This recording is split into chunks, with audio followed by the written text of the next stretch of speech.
In this video, I'm gonna teach you how to run fast in Murder Mystery 2. It's a very easy process, so make sure to follow along. In this video, I'm gonna show you an easy way in which you will be able to sprint and run fast in Murder Mystery 2. This is going to work for every single mode because this method revolves around a specific perk that you can acquire. So because of this, it is officially implemented into the game and you don't have to do any sort of glitch or you don't need any emotes or items. All that you have to do is open the shop, so click or tap the shop icon at the left side of your screen, and once you go inside of the shop, you will be able to browse through various effects, powers, and so on. What you're looking for is under the powers tab. As you can see, they have sprint and haste.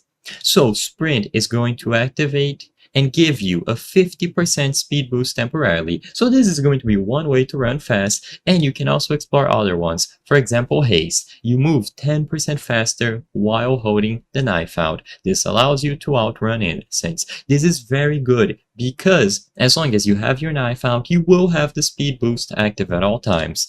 Sprint is only temporarily, but it is a very big increase. So use sprint when you need to close the gap between you and someone else, and you can use haste at any time as long as you are holding the knife. So this is all you have to do. Just make sure that you acquire haste and sprint. Besides this, you can try to use some glitches, but some of them get patched and they don't work anymore, and a lot of the glitches that they show require a bunch of items. You need emotes and then items that you can use, and because of this, I don't recommend that you go out of your way to spend Robux on those items. Just play the game enough and you will be able to acquire sprint and haste, which are much more useful, and like I said, you will be able to use at all times on any game mode. I hope I was able to help you on how to run fast in Murder Mystery 2. If this video helped you, please be sure to leave a like and subscribe for more very easy tips. Thank you for watching.